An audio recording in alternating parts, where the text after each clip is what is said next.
Equal division lemma ఏమంటుందంటే it states that for any two positive integers అంటే ఏ and B అంటే 10 3 ఎగ్జాంపుల్గా there exist unique integers అంటే వేరే ఇంటీజర్స్ ఎగ్జిస్ట్ అవుతాయంట such q and r satisfying a equal to b q plus are.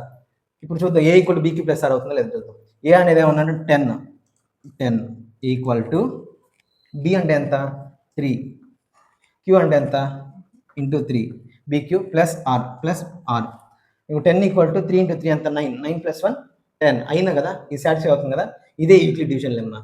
ఇక్కడ ఏ అనేది ఏమవుతుందంటే ఇదే ఈ 10 వచ్చేసి డివిడెండ్ అవుతుంది, ఈ 3 వచ్చేసి డివైజర్ అవుతుంది, ఈ 3 వచ్చేసి కోషియంట్ అవుతుంది, ఇదిగో ఇదే కోషియంట్, ఇవన్నీ వచ్చేసి రిమైండర్ అయింది. ఇదే యూక్లిడ్ డివిజన్ లెమ్మా. డివిజన్ లెమ్మాకి ఆ చాక్లెట్ ఎగ్జాంపుల్ గుర్తుపెట్టుకుని మీకు లైఫ్ లాంగ్ గుర్తుండిపోతుంది. ఇప్పుడు ఈ కండిషన్ చూద్దాం.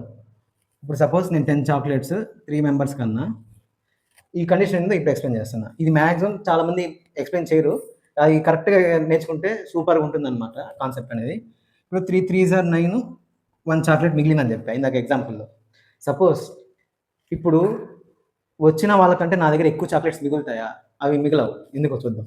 సపోజ్ నేను 3 2s are 6 ఇచ్చి 4 చాక్లెట్స్ నా దగ్గర ఉంచుకుంటా అని అనుకుందాం. ఇది పాసిబుల్ అవుతుందా? ఇలా రాయొచ్చా అంటే ఇలా అస్సలు రాయకూడదు. ఎందుకంటే ఇప్పుడు సపోజ్ వచ్చింది 3 మెంబర్సే, నా దగ్గర 4 చాక్లెట్స్ మిగిలాయి. నా దగ్గర 4 చాక్లెట్స్ మిగిలినప్పుడు నేనేం చెప్పాను, వచ్చిన వాళ్ళకన్నా నా దగ్గర ఎక్కువ చాక్లెట్స్ ఉన్నాయంటే వాళ్ళకి ఇస్తే సరిపోతుంది కదా.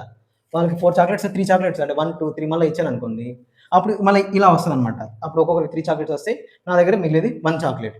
సో ఎప్పుడు కూడా రిమైండర్ అనేది ఆర్ అనేది ఈ రిమైండర్ అనేది ఈ బి కన్నా, ఈ బి కదా ఇది డివైజర్ కన్నా తక్కువే ఉంటుంది. చూడండి 1 3 కన్నా తక్కువే ఉంది. ఎప్పుడు కూడా రిమైండర్ అనేది 3 ఇక్కడ చూడండి ఎక్కువ ఉంటుందా? ఉండదు. సో ఇలా రాయడం తప్పు, ఇలానే రాయాలి. సపోజ్ ఇప్పుడు నా దగ్గర 16 చాక్లెట్స్ ఉన్నాయి అనుకున్నా, 4 మెంబర్స్ వచ్చారు. 4 మెంబర్స్ వచ్చినప్పుడు నేను 3 చాక్లెట్స్ ఇచ్చాను అనుకోండి, 4 3s are 12, 4 మిగిలాయి కరెక్ట్గా. ఇప్పుడు చూసుకున్నట్లయితే ఇలా కూడా చేయొచ్చు అంటే ఇలా కూడా చేయకూడదు. ఏమని చెప్పాను, ఎప్పుడు కూడా రిమైండర్ అనేది ఈ నెంబర్ కన్నా తక్కువే ఉంటుంది. ఒకవేళ ఈక్వల్ కూడా వచ్చింది, ఈక్వల్ రానివ్వండి లేదా గ్రేటర్ రానివ్వండి, అందుకని పెద్దది రానివ్వండి, ఈక్వల్ వచ్చినప్పుడు ఏం చేస్తాను, 4 మెంబర్స్ వచ్చాను, నా దగ్గర 4 చాక్లెట్స్ ఉన్నాయి. నేనేం చెప్పాను, సేమ్ నా దగ్గర 4 చాక్లెట్స్ అంటే నేను ఇచ్చేయచ్చు కదా 4 మెంబర్స్కి. 4 మెంబర్స్ వచ్చారు, నేను 4 చాక్లెట్స్ ఉన్నాయి, 4 మెంబర్స్ మళ్ళీ చాక్లెట్స్ ఇచ్చేసాను అనుకోండి, అప్పుడేమవుతుంది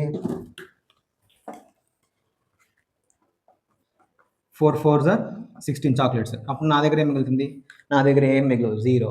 సో ఈ పాయింట్ గుర్తుపెట్టుకోవాలి, ఆర్ అనేది ఎప్పుడు కూడా డివైజర్ కన్నా తక్కువ ఉంటుంది. డివైజర్ అంటే బి కన్నా తక్కువే ఉంటుంది.